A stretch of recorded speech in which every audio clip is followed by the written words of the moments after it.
Hey, what's up traders? Today I'm going to be breaking down how I developed my trading system, all the trials and tribulations, and how you can use that to develop a trading edge of your own, or even follow the breakdown of what we got going on here. This is the final video of the three-part series in developing a profitable trading strategy using specific tools that we started from beginner to intermediate and now to more advanced. So we're going to be taking what we've learned so far and then applying it for the full breakdown to come to a conclusion of the trading system that I use. So if you guys are excited about this video, leave a thumbs up, subscribe if you're not subscribed, and I'll see you guys right after this intro.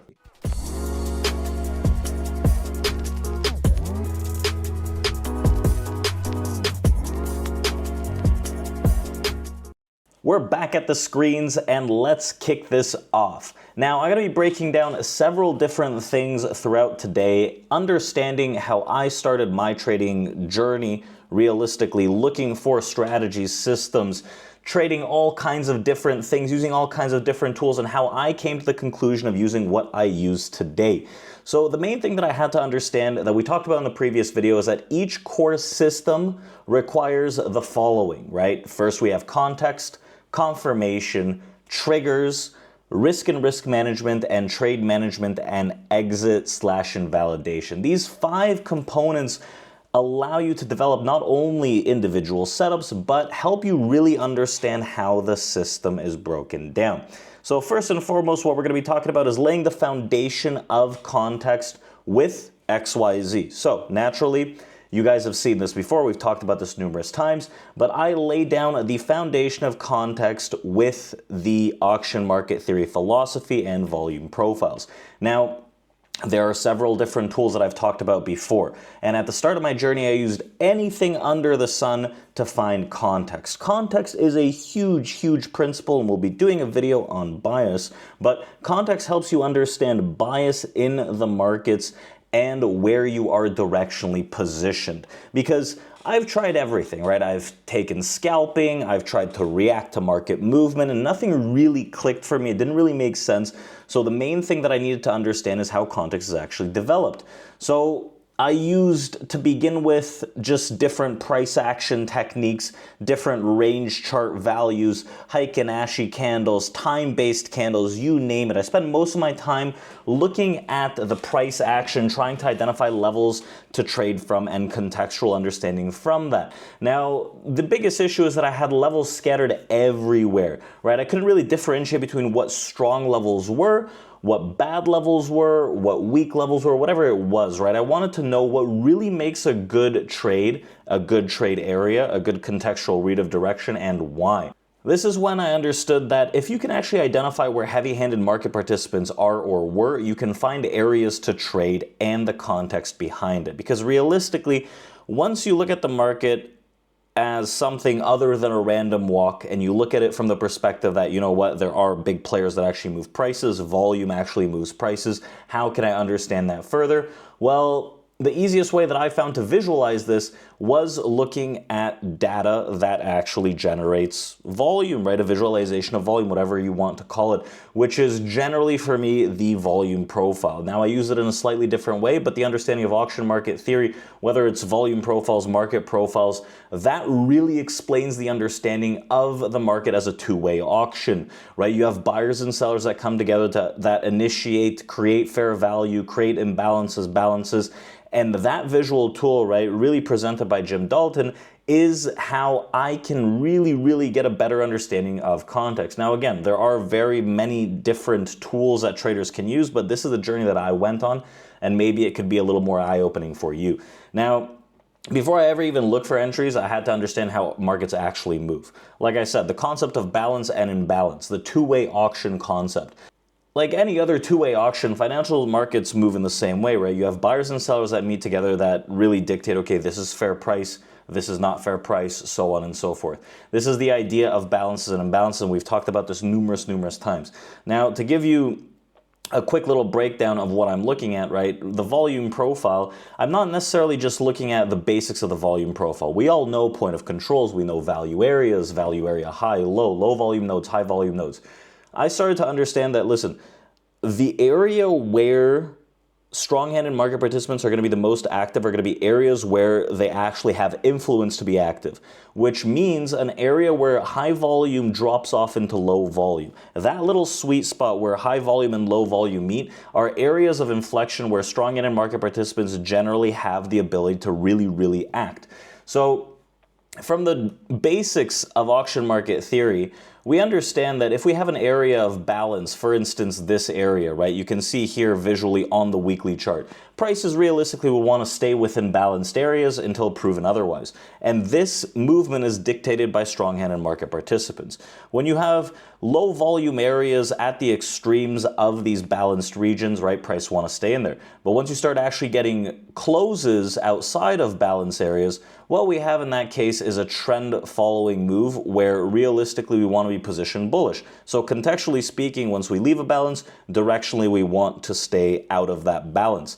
And then these volume profiles with different areas and levels highlighted of heaviness and lightness of volume really stack up to understand where those heavy-handed market participants are. So visually, this all made sense, right? This is what replaced indicators and guesswork for me because the concepts, they stay consistent. This is something very repeatable that I can look at any single day and get the understanding of what's going on. For instance, right now we are outside of a balanced area suggesting that prices realistically would want to hold in that bullish momentum. Now I can use individual days as well to understand, okay, there's a volume drop off right here where heaviness of volume meets lightness of volume, meaning that there are strong-handed market participants that are kind of holding against that. Overall, things are bullish, right? You have heavy volume here, slightly higher highs above this area, buyers are in control. So I can invalidate that by prices moving back within that balance. I can use this day in and day out to map out the context and with that create trade setups based on logic, right? Logic based on the philosophy of auction market theory. So this isn't something that I'll look at on a time-based chart and say resistance, support, blah, blah, blah. This not only gives me areas to trade from, but the directional confidence and context of the market, piece number one in the whole system developing tool. Now, the second part of developing a system, right, that has positive expectancy, but more so, right, with positive expectancy, you have to have something that's repeatable. So to have something repeatable, you have to really understand how your setups work and have a list of rules, right? Something that you follow to get into trades, get out of trades, and a basic understanding of these rules before you even get into these trades. Now, the second part of this is data sampling, right? The data phase, data sampling, collecting a sample size and testing. Now, you can't necessarily improve what you haven't tracked, right? Every trader needs some kind of sample size. A lot of traders backtest and they find that their rules and system may have an 80% hit rate, win rate when they backtest, but when they trade in the real markets, things do fall apart, right? Because there are many, many other factors that don't account for in backtest, right? If you're doing it automatically, you're taking out the aspect of human emotion. So I generally look to test my system setups, any new ideas in current market conditions. Not only that, but as days goes on, I'm looking to create a plan, see how the plan works, continue day in and day out, and look to test it in different market conditions to gather a larger sample size. So if I don't understand what I'm doing at all, right, correctly or incorrectly, then I can't necessarily improve. So I have to look at these good or bad trades. I know obviously we don't want to look at the losers, but this data collection phase is extremely important because it can really help you not only understand what you're doing poorly, well, right, win or loss, but it could also help you understand where your strengths and weaknesses are, and that could pull you to start focusing on the strengths a little more as you develop as a trader. So you want to pick a few core setup ideas, right? This is the whole premise. The two core setup ideas that I talked about last week, or I guess it was last week, but in the last video, are very basic in terms of the idea of a pullback, right? Meaning trend following, and then a fade or a mean reversion, right? Which is counter trend. These are the only two setups that have the highest probability for me, right? And there are within those certain criteria and rules that I look for to actually pull the trigger. For instance, if we have a balanced top on NASDAQ here, 930, 940 that we had talked about, right, once prices leave this area, When we pull back into it, this is going to be a pullback to see the trend continuation, right? What are the rules that I'm looking for? Number one, right, I want to see it in the top of that balance, approximately 940. Number two, right, is there some kind of volume that rebids, leaving low volume there?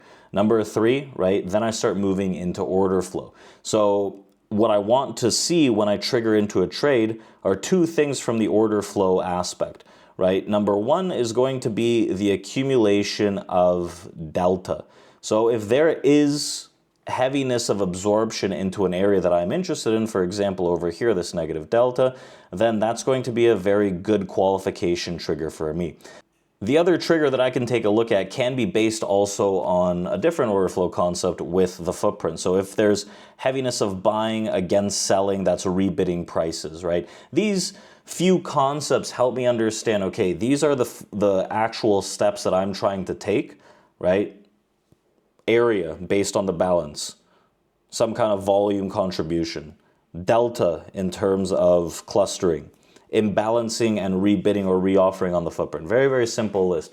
But if I can map these out on a day-by-day basis, and I'm only trading those setups, right? Whether it's this is a pullback, whether it's a mean reversion that we've discussed in another video, if I'm following those steps and those rules, I can gather a sample size and see how they work, right? If they don't work that well, maybe there are things that I need to change. Like for instance, when I was looking for more confirmation, better qualification for fades, instead of me waiting for a key resistance and trying to find some kind of absorption and selling, I looked for that as well as prices to actually break the structure of buyers that actually left prices to the upside swing. So when I collect that sample size, I notice, okay, well, me trying to pick a top has a lower probability, but me trying to confirm that there's a breakdown of that top, whether it's lower lows, lower highs, order flow, that increased the probability. So you want to pick those core setups and core ideas and really, really make sure that you're trading them to your rules so you can actually gather a sample size, right? Because the worst thing that you can do is trade them willy-nilly because there's no concrete information from that, right? One day you do it well, the other day you do X, Y, Z, and then you can't really confirm what you're doing poorly or what you're doing well. I think a minimum sample size realistically is 1 to 3 months of trading, right? When you have probably at least like 100 trades, 50 to 100 trades that actually follow your rules without getting into an tilt or something that really breaks your rules, for example. Now, you want to track the context, right? Are you able to understand where the market is moving, why, based on whatever rules you might have? Your triggers, your confirmation, and your exit. Generally speaking, I like to look at the sample size as ones and zeros, right? What I mean by that is take the trade, either you take a stop or you take the base hit profit, because at that point, they're all consistent. You either have a win or a loss. You're not creating malleability in the exit process, which adds another variable, right? Especially in the tracking and data phase. I think that's important. And as you develop, you can start adding things like that, which would make the execution quality in that process a lot easier to track. This way, even at the early stages when you have a smaller sample size, you can start identifying weak spots very easily and start identifying potentially an early age. So a very easy way to track this, right? Spreadsheets, Notion, journaling tools that you use.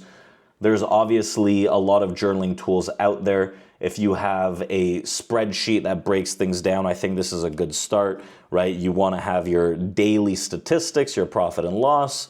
You can have commissions, whatever the case is, right? I think this is a good layout to start off, especially gathering a sample size, and understand the strategy that you're trading, right? So what kind of strategy is it? Is it a pullback? Is it an opening range? Is it a fade, right? Whatever the case is, you want to track these things so you know which ones are doing well, which ones are doing poorly realistically. So the next part is, right, in developing this system, the way that I've gone through it, understanding the execution, the setup, right? The whole configuration of everything. Now, naturally, to collect a data size or a sample size, you would probably need this preemptively, but execution is a huge primary focus, right? It's where most systems generally fall apart, not because of logic, but because of discipline. So generally, how I define entries, You saw a little example. I'm using mainly the auction market philosophy to understand context, right? And then I'm looking at order flow confirmation. Once the context is there and everything is set up from that perspective, the whole point of me understanding auction market theory is that I don't have to react to trades, right?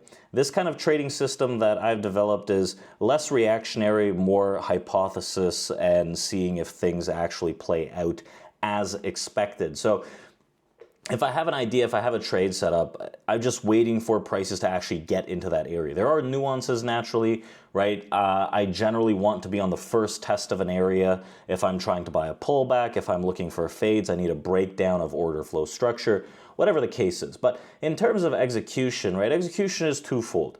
You have the entry and the exit, right? The tools that I use are going to be volume profile, delta, and footprint. So the entry idea is based on a volume profile, right? The direction is based on the volume profile. The actual execution of the entry is going to be based on delta and the footprint. So when do I know when to trigger the trade? This is very important that you have those rules which fall into the setup components. Remember, the 5 components: context, confirmation, trigger, risk and risk management, trade management, and exit/invalidation. So if I'm looking at this, I have to have very, very defined criteria for the entry, the risk, and the exit. I have to know what the expected move is in the situation before I even enter the trade. So if I'm looking at things, generally I increase the probability towards an A+ trade if I have the following. I need to have a cluster of delta, right? A cluster of delta of absorption ideally that gets created, right? We can also use the most recent past information to understand if there is any kind of delta that has been traded and clustered there. So number one, if there's a clustering of delta that's actually absorbing, meaning negative delta into the top or even positive delta into the high. So if I have the absorption, this is going to be the first idea. Now, absorption into these clusters can be very wide. For instance, here it's about 15 points from 930-ish, right, to 945 here on the NASDAQ. So 15 points. Now, I can drop down that area instead of me using a 30-point stop even larger. I can drop down the area of interest when I start looking at the footprint for that trigger and that expected area of entry, right? So if I have the general idea of where I want to trade based on not only the auction theory, but also the order flow confirmation, what I can do is I can move into the footprint and I can say, okay, realistically, what do I need to see? I want to see heavy buyers and traders that are getting trapped on the sell side coming in. So realistically, bam, I can, instead of using a 15-point area, I've just dropped it down to about 5 points on the NASDAQ here. On the NASDAQ futures, this is going to be the area of entry based on rebids of aggressive sellers into the area that I care about. Now, the next step is going to be, okay, I have my confirmation, but realistically, what's going to be my target? Because I don't want to look at this and think, oh, we're going to the moon, right? Whatever trade I take, I want to be sure that, listen, I have to have some kind of expectations. I can't necessarily look at this and say, you know what, like we're going to the skies or we're going down to zero. I have to understand where prior resistance is. Now, I generally use order flow. So I know that there's a bunch of selling from the order flow basis that rejected approximately 23,005. So I know I can get about 40 to 50 points off this move. If I'm using a 20-point stop, the R to R makes sense. Bam, I'm taking the trade. If we move above these guys, right, the next target is going to be 0.40. That's the ultimate target, right? I have to have these things set in stone for me to actually take this trade. Otherwise, it doesn't necessarily make sense for me. And I lose the execution ability. So execute based on the incoming information to actually get into the trade and understand where the trade is expected to go. You also want to have invalidation criteria. Now, for me, I have a stop. That's my insurance. That's my invalidation. But generally speaking, invalidation also works from a contextual understanding. So if I have setup configuration, execution, right, I can start building out that sample size more and more. Now, the next part is understanding risk, right? Risk is a huge, huge component. You can't necessarily separate risk from edge, edge from risk, right? It's all a part of the system and they go hand in hand realistically. So no matter how great of risk management you have, if you don't have a system with positive expectancy, you'll experience a slow bleed, right? So let's break it down. Even if you have a slow drawdown in your account, you'll just die a death of 1,000 paper cuts. So realistically, when you're looking at how much you draw down on your account, right, we'll put it up here on the screen, you do need excessively more and more profit just to break even. The other factor of risk is that there's a huge difference between the risk to reward and the percent profitability that you need to understand, right? This is why when I look at trades, I have to understand the entry and the expected move. Because if the expected move doesn't match what I want out of the trade, then maybe it's not the highest probability setup. For instance, if I'm looking for a 2-to-1 ratio, right? A 2-to-1 ratio, I want to make sure that my entry allows me for that 2-to-1 based on my stop, based on the next exit criteria. If it's too close, maybe I don't want to take the trade, right? If I'm able to get only 15 to 20 points based on the next area of strong market participants on NASDAQ and I'm risking 20, it doesn't make sense for me. So for instance, if I have a 0.5 to 1, meaning that let's say I risk 20 points on NASDAQ and my profit target is only 10, I need about a 67% profitability ratio just to break even without commission. So considering commission, it's probably going to be 70-ish, right? For me to be profitable with this, I'm probably going to need even 80, 85% win rate just to be profitable with a system that only goes half to 1. Now, if I have 1-to-1 again without commission, 50%. So we're getting places. If I have a 2-to-1 without commission, 33%, 3-to-1, 25%, 4-to-1, 20%, only 20% to break even. Now, 4-to-1s are a little harder. My goal is somewhere between 2-to-1 and 3-to-1. So my win rate doesn't necessarily have to be that high, but that's just to break even without commission. So commission, you tack on a few percent to actually be profitable, maybe even tack on about 10%, 15% to each figure. So realistically, let's say a 2-to-1, I'd probably need around 45-ish% to actually be profitable, right? So a 45% win rate isn't obscene. If I'm looking for 3-to-1, probably around 35 to 40 to actually be profitable.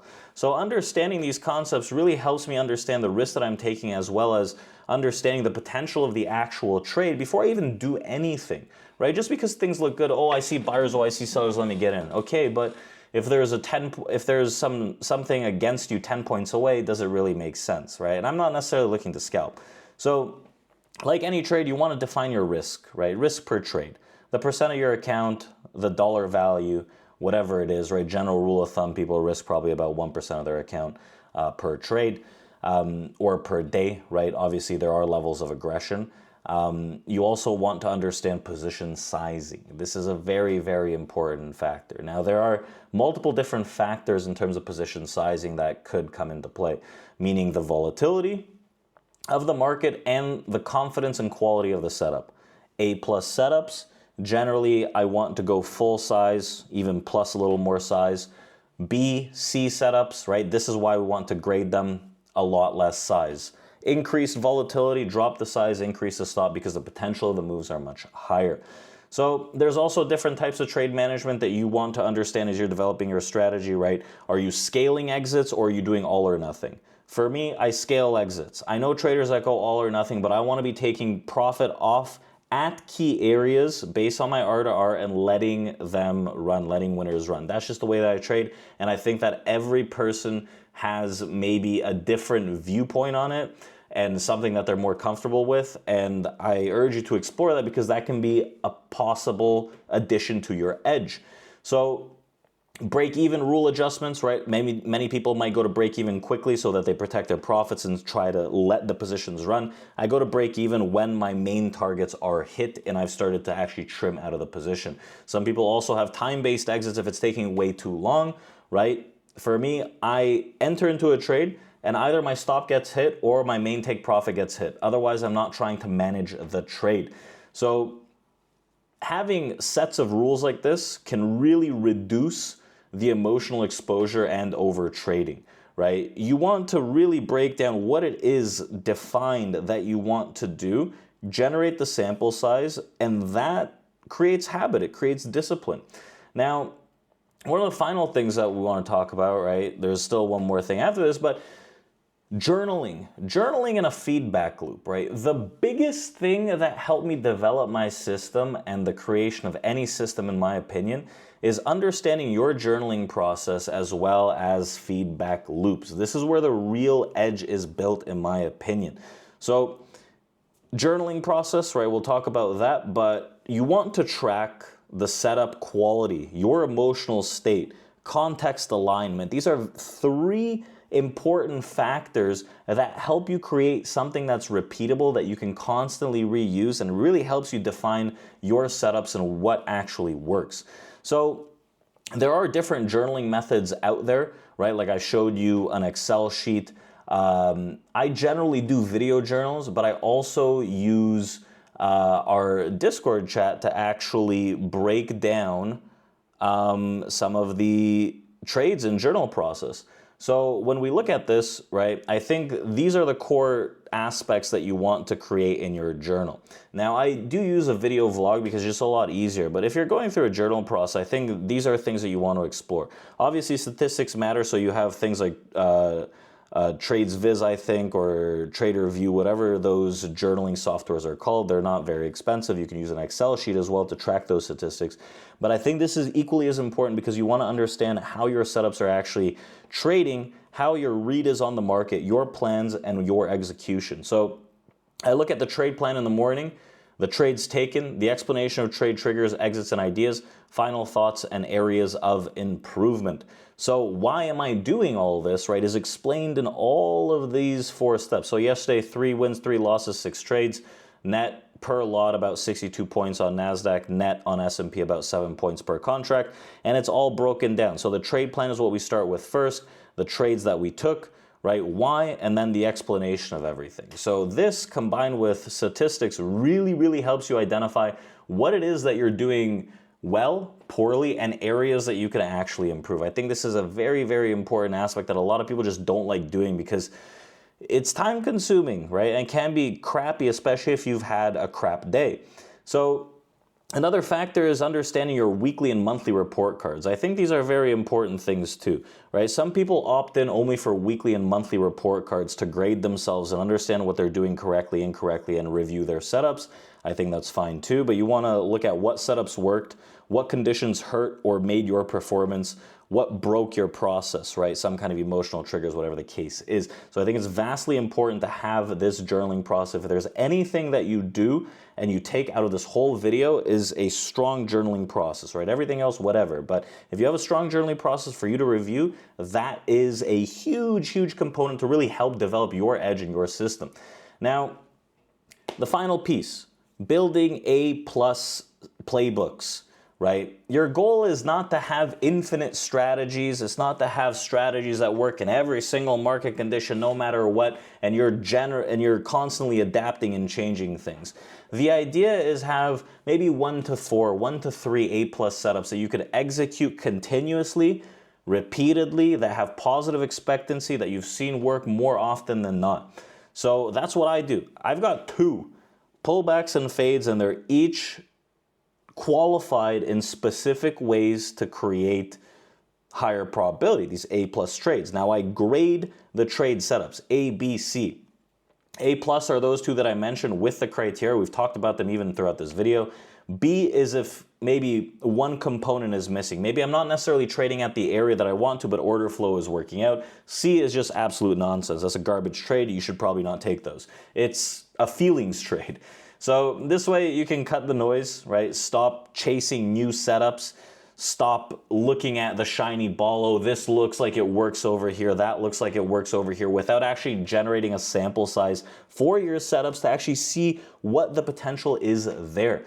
Now, I used journal review, constant setups and data collection to see what works and what doesn't, so that I can increase the precision and the probability of these trade setups. Like I talked about earlier in this video, one of the things that really changed for me recently was, well, not recently, but one of the things that changed was the way that I look at the fade setup. So instead of me trying to call a top or call a bottom based on key auction areas, whatever the case may be, Now I look for a transition from a bottom or a top based on the order flow. So something that might look like this. If you have a rally and we're trading towards an auction top, right, I'm looking for the breakdown of that and starting to see lower lows and lower highs. But mainly, I'm looking at areas where there are buyers that made the move higher that are actually being broken down and sellers starting to come in at those tops. So it's a very, very similar concept as to how prices rolled over yesterday. Now, for instance, I didn't do well trading that top, right? I was taking the C level setup, if you will, but it's a learning lesson for sure, because as prices go up in this instance, instead of me thinking, oh, that's a top because there's a lot of selling, that's a top because there's a lot of selling, and I get stopped up twice, maybe 3 times, what I'm looking for instead is the understanding of where the imbalanced support structure is. And if we start actually failing the highs into that area, if we break it down with the actual accumulation of sellers at lower highs that break down these passive buyers, that's the transition point, and that's where I want to actually fade it. So that's been a big change. Instead of me thinking top, top, top, and it keeps going, I want a little more information to gain confidence so that trade sets up. For instance, right? So those are my 2 core setups, the pullback and the fade. We've explained a lot about how they work in this video. And some of the final takeaways, right? A real trading system is built, it's not necessarily found. No matter who your favorite trader, influencer, blah, blah, blah is on YouTube or even in the past, whoever it may be successful. You want to take that information, the theory, and make sure that it makes sense to you and build around it. Collect the sample size, collect the data size, and look at things that you can tweak that maybe work for you. The worst thing that you could possibly do realistically is just take something, not understand it, not understand why it works for you or it doesn't, and just try to trade it constantly. Edge is consistent structure, context, risk, and behavior. So you want to get an idea that's repeatable, collect the data size, collect the sample size, tweak it a bit, and then continuously abuse it. That's what you're looking for. So I've given you a lot of tools, a lot of breakdown, a lot of ideas, and you can take these concepts over the last 3 videos and apply them, tweak them a little, and make sure you check us out at community.tradeproacademy.com for our open Discord, and check us out at tradeproacademy.com.